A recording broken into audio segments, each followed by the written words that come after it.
오늘 함께 받을 말씀은 우리 로마서 12장 15절 한 절 말씀입니다. 우리 로마서 12장 15절 우리 한 절 말씀입니다. 네, 우리 찾으셨으면은 한 목소리로 함께 합독하겠습니다. 구절이 너무 짧아서 우리 두 번 하겠습니다. 같이 합독합니다. 즐거워하는 자들과 우는 자들과 함께 울라. 한 번 더요. 즐거워하는 자들과 함께 즐거워하고 우는 자들과 함께 울라. 아멘. 자, 오늘 우리 첫 주일 예배에 주신 말씀은 함께 하자라는 말씀의 제목 가지고 하나님 말씀 증거하겠습니다. 오늘 말씀은 한 해 우리 교회에 주신 주제이고 표어입니다.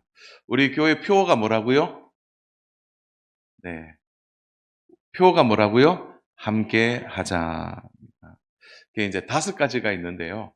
아마 자연스럽게 외울 겁니다. 함께 예배하고, 함께 모이고, 함께 봉사하고, 함께 전도하고, 함께 이제 성장하는 일.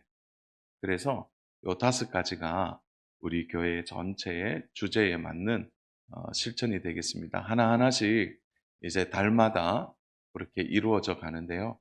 진짜 함께 올해는 우리 건강한 공동체의 가족됨이 함께 이루어지면 좋겠습니다.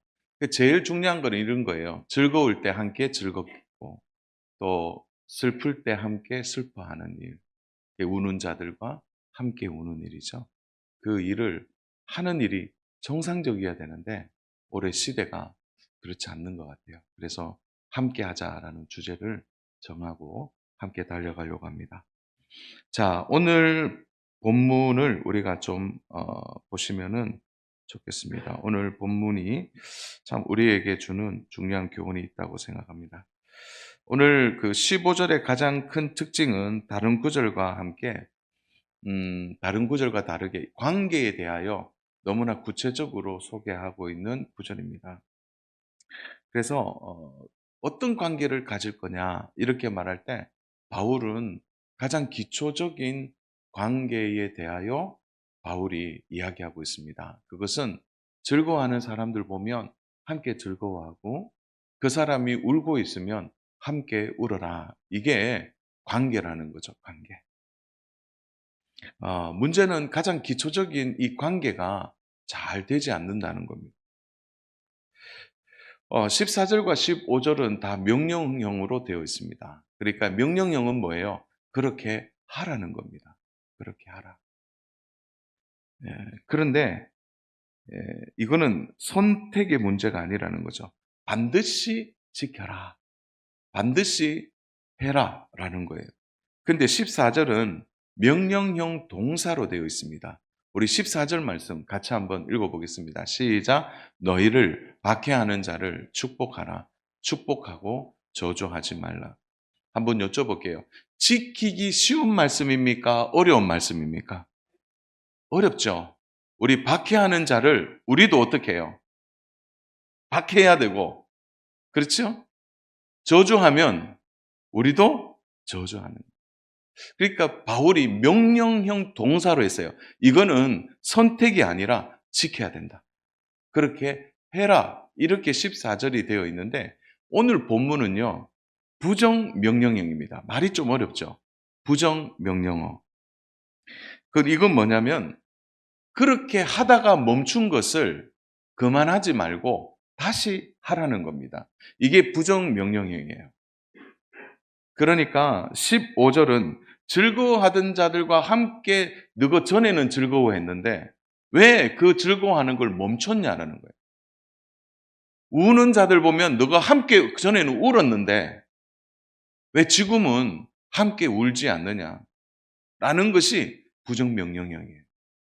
그러니까 앞에 거랑 달라요. 14절은 무조건 명령형이고 뒤에는 멈춘 것을 그만하지 말고 다시 시작하라는 겁니다. 함께 즐거워했는데 지금은 즐겁지 않고 우는 자들과 함께 울었는데 왜 지금은 그걸 멈추고 그렇게 하지 않느냐라는 겁니다. 자, 그러면 제가 한번 질문해 볼게요. 하다가 멈춘 이 일이 이 말씀을 받는 지금 성도들은 초신자일까요? 기신자일까요? 말이 어렵습니까? 이렇게 할게요. 교회 처음 온 사람일까요? 교회를 그동안 많이 다닌 사람일까요? 많이 다닌 사람이죠. 그러니까 기신자입니다. 그동안 다닌 사람들.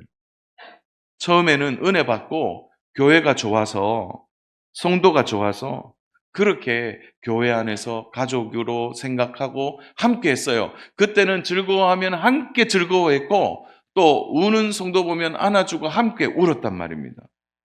그런데 교회 다니고 신앙생활이 깊어지면서 어느 순간 이게 멈춰버렸다는 거예요. 때로는 교회 다니면서 상처를 받아서 즐거워할 때 즐거워하는 것도 멈춰버리고 울어야 할 때 울지 못하는 것도 상처로 인해서 그렇게 되어버렸다는 거죠. 이런 거예요. 신앙생활 자체가 너무 냉랭해진 겁니다. 로마 교회 안에도 이런 일이 얼마나 많이 일어났는지 바울이 너무나 잘 알고 있는 거죠.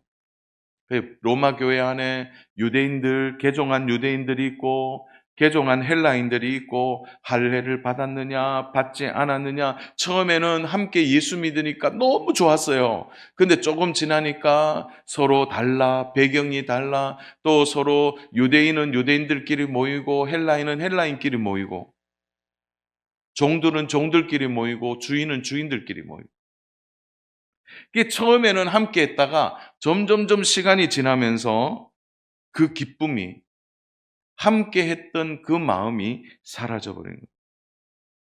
여러분 너무나 오늘 교회와 닮아 있지 않습니까? 신앙생활이 깊어지면 깊어질수록 감정은 마음은 더 풍성해져야 되는데 오히려 메말라 버리는 거예요. 나 교회 다 안다. 그래서 일부러 상처받지 않으려고 적당한 거리를 두고 즐거워하는 사람 보면 즐거운 것 같구나. 우는 사람들 보면 아이고 뭐 울 일이 있구나. 함께 하지 않는 겁니다. 그 로마 교회의 모습이 오늘 우리 교회 안에도 있을 수 있다는 거예요. 냉랭하게 되어버린 거예요.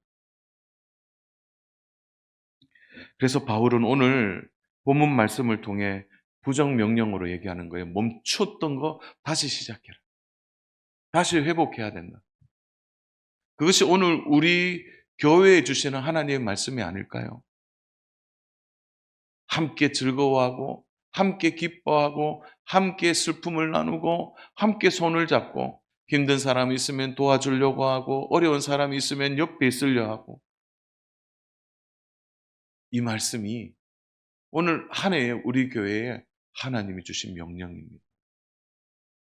그렇게 하라는 겁니다. 자, 그러면 어떻게 하면 우리가 즐거워하는 자들과 함께 즐거워하고 우는 자들과 함께 울면서 멈춰버린 그것을 다시 회복할 수 있을까요?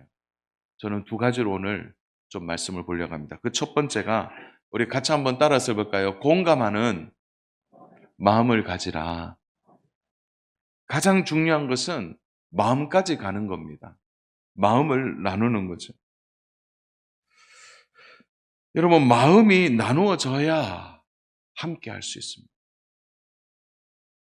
우리나라가 2024년도 현재 우리나라에 카페가 한 몇 개 정도 될 것 같습니까?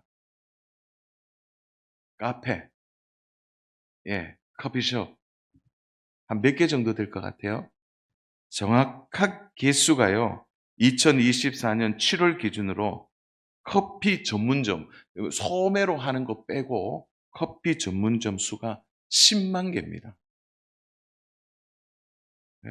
제가 이렇게 조사해서 열심히 조사해서 얘기를 하면 함께 즐거워하고 놀라야 되는데 목사님은 뭐 그런갑다. 몇 개라고요? 제가 다시 할게요. 우리 카페 전문 커피점이 10만 개래요. 이제 좀 반응이 오네요. 10만 개인데 더 깜짝 놀라는 얘기를 해 드릴게요. 브랜드, 커피의 브랜드를 매겨서, 그러니까 무슨 커피숍 하는 커피 브랜드, 어 카페 브랜드가 886개 브랜드가 있대요. 이 좁은 땅에.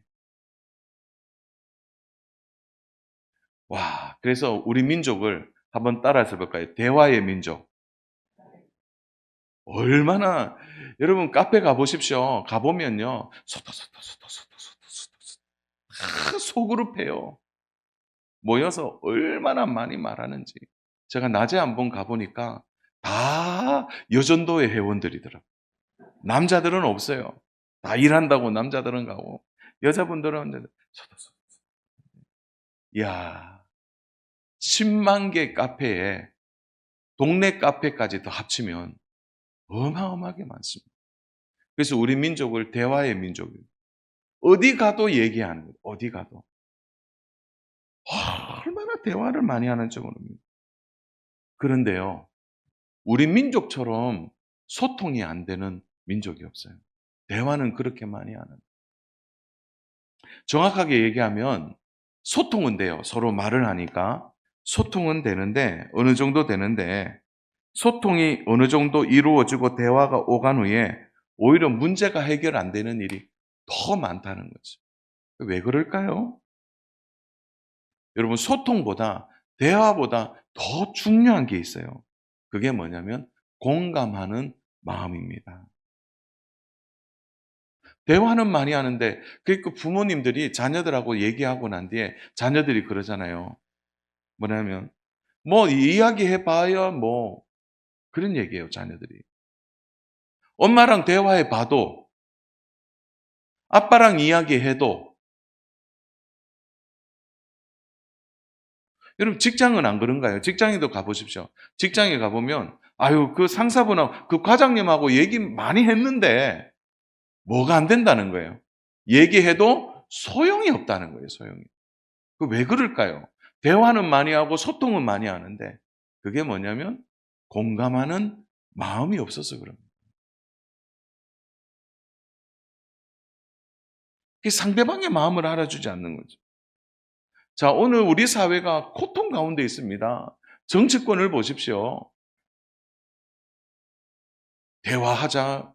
대화는 해요. 그러나 서로가 공감하는 마음이 없어요.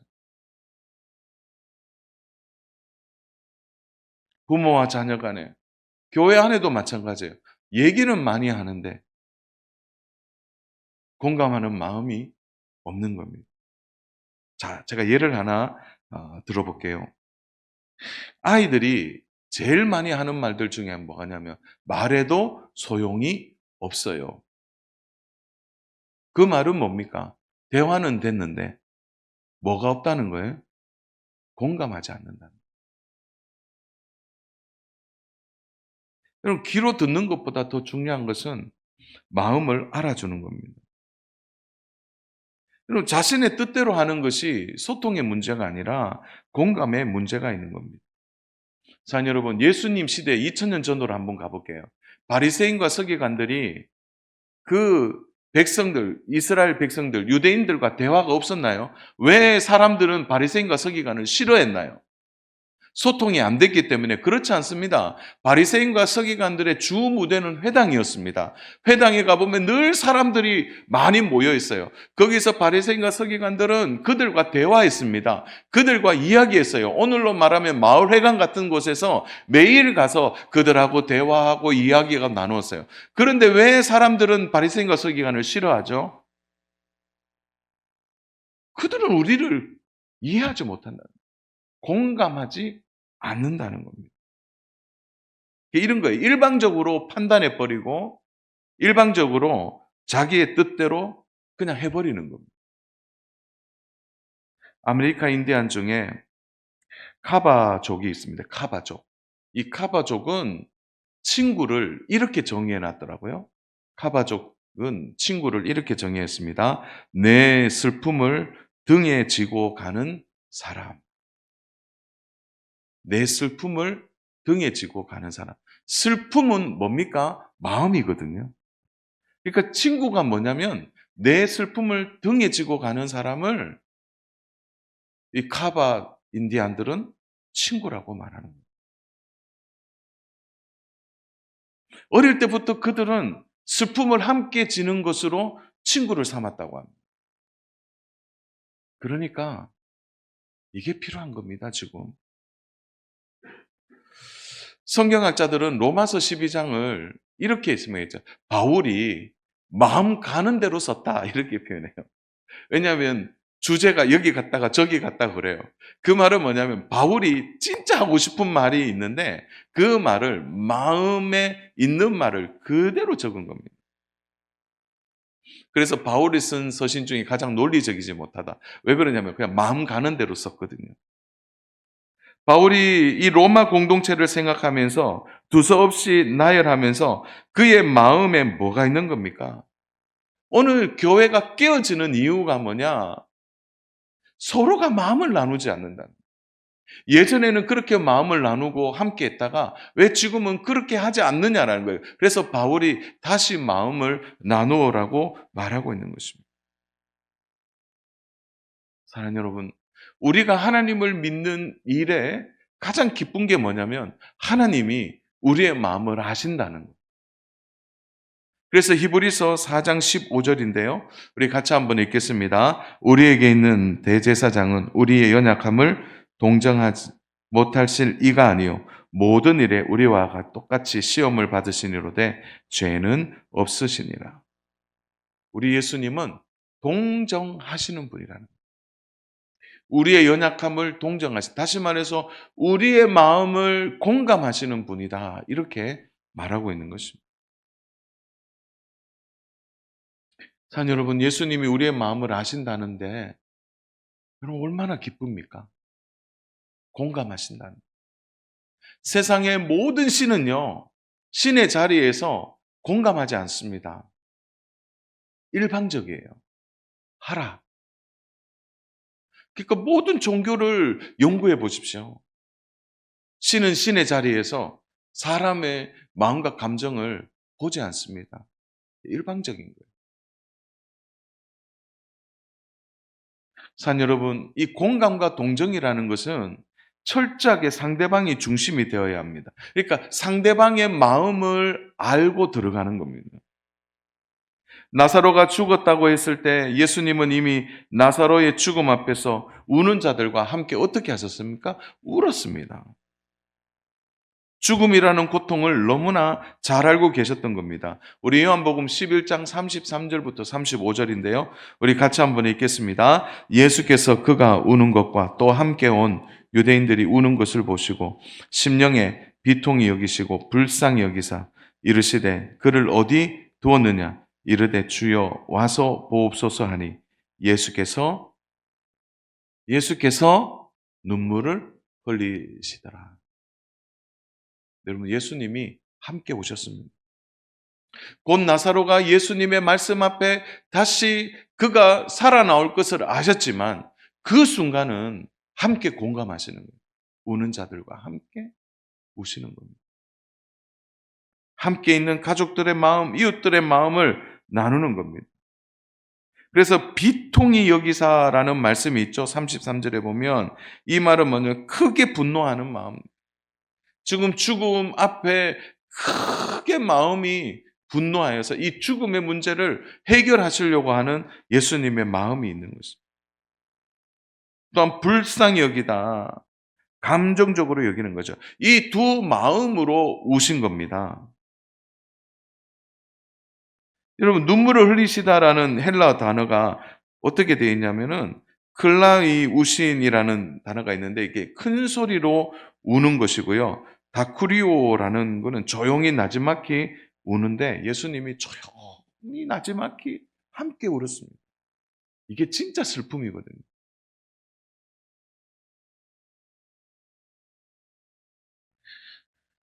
여러분, 간혹 맞는 말 하는 분들이 계세요. 근데 말은 맞지만 우리가 공감하지 않아요. 만약 예수님이 이렇게 말씀해요. 곧 나사로 살아난다. 왜 우노? 왜 지금 우냐? 지금 나사로 내가 살릴 거니까 울지 마라. 그렇게 하지 않았다는 거예요. 그 순간은 함께 웃어요.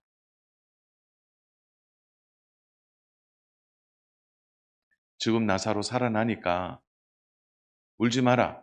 이건 어쩌면 대화고 대화할 수 있죠. 그러나 공감은 아닙니다. 바울은 누구보다도 이 사실을 깊이 공감했습니다. 에베소서 4장 15절이에요. 우리 같이 한번 읽겠습니다. 오직 사랑 안에서 참된 것을 하여 범사에 그에까지 잘할지 그는 머리니 곧 그리스도라. 오직 사랑 안에서 진리를 말하고 참된 것을 해야 합니다. 그러니까 진리는 사랑 안에 있을 때 진리가 되는 겁니다. 말은 맞는데 기분이 나빠요. 그 말은 맞는데 마음이 가지 않아요.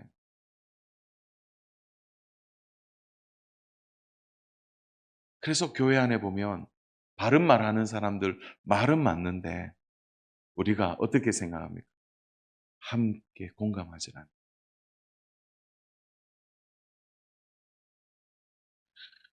어제 이제 어, 주일학교 한 부서 교사들이 모여 있더라고요. 아이고 문 밖에 있는데 웃음소리가 들리고 문 열고 잠깐 들어가 보고 나왔는데 그게 뭐냐면은 일이 중요한 게 아니라 마음을 나누니까 그게 보기 좋아요. 지난주에도 어느 전도회가 모여서 함께 나누는데 그게 마음이 함께 가니까 너무 좋아요. 오늘 이제 신년이 되어서 우리가 우리 자신을 돌아보면서 바른 말하고 좋은 말하고 그거 다 좋아요. 그러나 진짜 사랑 안에서 말을 해야 합니다. 마음이 공감이 되어야 합니다. 자, 그러면 한번 우리 해볼게요. 어떤 아이가요, 장난감 총을 가지고 놀고 있다가 갑자기 나를 향하여 총을 쏴요. 빵! 그럼 어떻게 반응하시겠습니까? 여러분, 빵! 하고 아이가 막 웃으면서 장난감 총을 쏘면서 빵! 그러면은 어떻게 해야 됩니까? 자, 첫 번째, 안 죽지롱. 그 장난감 총 쏴도 나는 안 죽어. 그리고 그렇게 말하면 아이와 공감이 됩니까? 자, 그러면 어떻게 해야 됩니까? 빵! 그러면, 예, 으악! 그래야 되는 거예요, 으악. 그 단어를 못 하는 거예요, 우리가. 아이가 아프다고 그러면 어디가 아프냐 이래야 되는데, 이놈 새끼, 그렇게 겨울인데도 두꺼운 옷도 안 입고. 우리 집 얘기예요. 어? 어디가 아프다 그러노, 아프니까. 그렇게 따뜻하고 옷 입고 나가라 그랬는데. 잠잘 때 이불도 안 덮고 잘래. 잘한다. 전혀 공감이 안 되는 거예요. 아이가 지금 아프다 그러면 제일 먼저 뭐부터 해야 돼? 어디가 아프냐고 물어봐야죠. 오늘날 교회 성도들 가운데 내가 지금 아픕니다. 이렇게 말하는 분이 있는데 함께 할 마음 없이 이렇게 얘기하는 거예요. 평소에 기도를 안 해서 그렇습니다. 평소에 내가 보니까 제대로 그렇게 말하면 공감이 됩니까?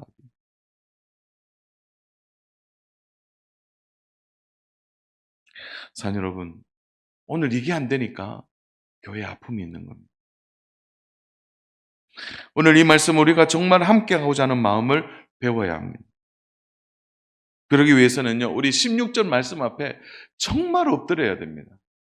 우리 16절 말씀 같이 한번 읽겠습니다. 시작. 서로 마음을 같이하여 높은 데 마음을 두지 말고 도리어 낮은 데 처하며 스스로 지혜 있는 채 하지 말라.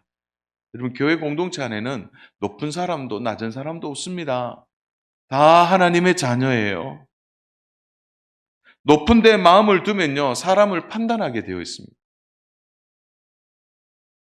마음이 높아지면 자신만 보입니다. 마음을 낮추어야 합니다. 마음을 낮춰요. 또 스스로 지혜 있는 체 하는 것도 위험합니다. 잠언 3장 7절은 우리에게 경고하고 있어요. 이렇게 경고합니다. 스스로 지혜롭게 여기지 말지어다. 여호와를 경외하며 악을 떠날지어다. 아니, 스스로 지혜 있게 여기는 걸 악이라고 얘기합니다. 악함이라고. 그럼 지혜 있게 얘기하면 안 돼요. 뭘 권면하더라도 내가 너보다 지혜가 있어. 내가 너보다 좀 잘났어. 여러분, 이렇게 하면요, 함께함이 깨어집니다.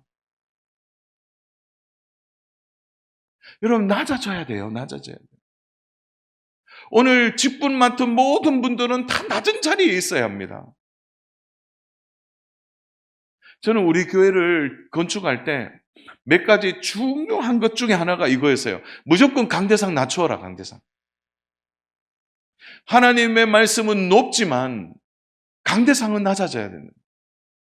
하나님의 말씀이 선포되어지는 자리는 옛날에는 높았어요. 고개가 아파요, 고개가. 아니에요. 낮춰야 돼요, 낮춰. 사랑하는 여러분, 친구는요, 낮은 데서 얻습니다. 높은 데서 얻을 수 없어요. 오늘 진심으로 권면합니다. 사랑하는 여러분, 높은 데 마음을 두지 말고 낮은 곳에 마음을 두셔서 그 사람의 마음을 예수님처럼 공감하고 사랑함으로 오늘 하나님 우리에게 주신 이 말씀을 멈추지 말고 다시 실천하는 귀한 은혜가 있기를 주님의 이름으로 축복합니다. 그러려면요, 오늘 두 번째 이거 반드시 해야 돼요. 두 번째 뭐냐? 한번 따라서 할까요? 연습하고 배우라. 내 성격이 원래 그렇다. 우리가 예수님을 만나고 나면요, 우리는 내 성품을 닮아가지 않습니다. 우리가 예수님을 제대로 만나면 예수님 닮게 되어 있습니다. 예수님을 닮아갑니다. 예수님의 말투, 예수님의 생각, 예수님의 성품, 예수님이 걸어간 길을 가게 되는다는 거죠. 그래서요, 우리가 예수님 닮게 되면 너무너무 신기한 일이 일어나요. 왜냐하면 내 입술에 변화가 일어나면서 먼저는 내가 예수님 닮아가면서 내가 어느 순간 따뜻한 말을 내뱉고 격려하는 말을 내뱉고 그리고 그 사람을 세워주는 말을 내뱉게 돼요. 그런데 신기하게도요, 그런 말을 하게 되면서 내가 어떤 사람이 되냐면 따뜻한 사람이 되어지는 거예요. 격려하면서 나도 격려하는 사람이 되고 그 사람을 이해하면서 내 자신을 이해하는 사람이 되어진다는 거예요. 여러분, 사람은요, 절대 지적해서 잘하지 않습니다. 사람은요, 사랑과 칭찬과 격려로 자라나게 되어 있습니다. 마태복음 11장 29절. 우리 같이 한번 말씀 있습니다. 시작. 나는 마음이 온유하고 겸손하니 나의 멍에를 메고 내게 배우라. 그리하면 너의 마음이 쉼을 얻으리니. 배워야 합니다. 그러려면 예수님의 멍에를 져야 합니다. 그 멍에의 대표적인 게 뭔가요? 십자가 아닙니까? 함께 져야 합니다. 그리고 사랑한다고 하면서도 내가 잃은 것이 없다면 그건 사랑하는 것이 아닙니다.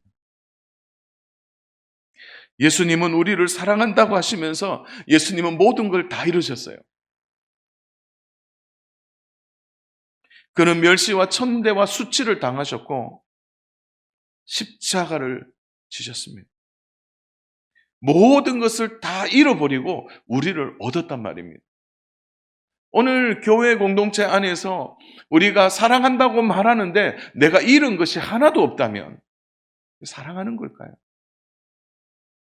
사랑하면 잃는 것이 많이 있습니다. 자녀 여러분, 예수님께서 제자들을 부르셨어요. 제자들의 면면을 보면 부를 만한 자격이 없는 사람들입니다. 그런 자들을 예수님 찾아가 제자로 삼으셨습니다. 여러분, 그런 따라왔던 제자들이요, 나중에 어떻게 됩니까? 모두가 예수님의 사랑에 눈뜨고 그 예수님의 사랑을 먹으면서 모두가 제 발로 순교의 길을 걸어갔습니다. 사랑을 먹고 맞았기 때문이죠. 조정민 목사님이 쓴 사랑합니다라는 책에서 사랑이라는 것은 누군가의 존재 자체를 기뻐하는 것이라고 했습니다. 그러니까 그 사람의 존재 자체만 보고 기뻐하는 것. 그래서 이렇게 말해요. 사랑하는 것만큼 행복하고 미워하는 것만큼 불행하다고 얘기합니다. 동물은요, 동물로 태어나도 애쓰지 않아도 그냥 동물로 죽습니다. 그러나 사람은 사랑으로 태어났고 사랑을 먹고 마셔야 사람다움을 잊고 살아갑니다. 결국은요, 사람은요, 사랑으로 인하여 사람다워진다는 겁니다. 사랑보다 사람의 격을 높이는 것이 없습니다. 사랑하기 위해서 사랑 여러분 정말 많이 기도하고 정말 예수님 닮기를 힘써야 합니다. 내 힘으로, 내 능력으로, 내 성품으로 우리는 사랑할 수 없습니다.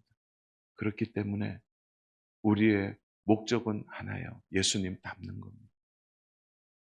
예수님을 닮고 예수님을 사랑하면 우리는 그만큼 사랑을 배우고 살아가게 되는 것입니다. 모세는 열정도 있었어요. 능력도 있었습니다. 지혜도 충만했습니다. 그러나 민족을 구하고자 하는 그 열정으로 힘을 다했지만 그의 결과는 살인이었습니다. 그는 사랑이 없었던 거죠. 그러나 40년이 지난 모세는요, 하나님 앞에서 제대로 섰을 때 그는 온유한 자로 이스라엘 민족을 구할 수 있었습니다. 그래서요, 사랑의 연민이 모세의 40년 동안 계속해서 이어집니다.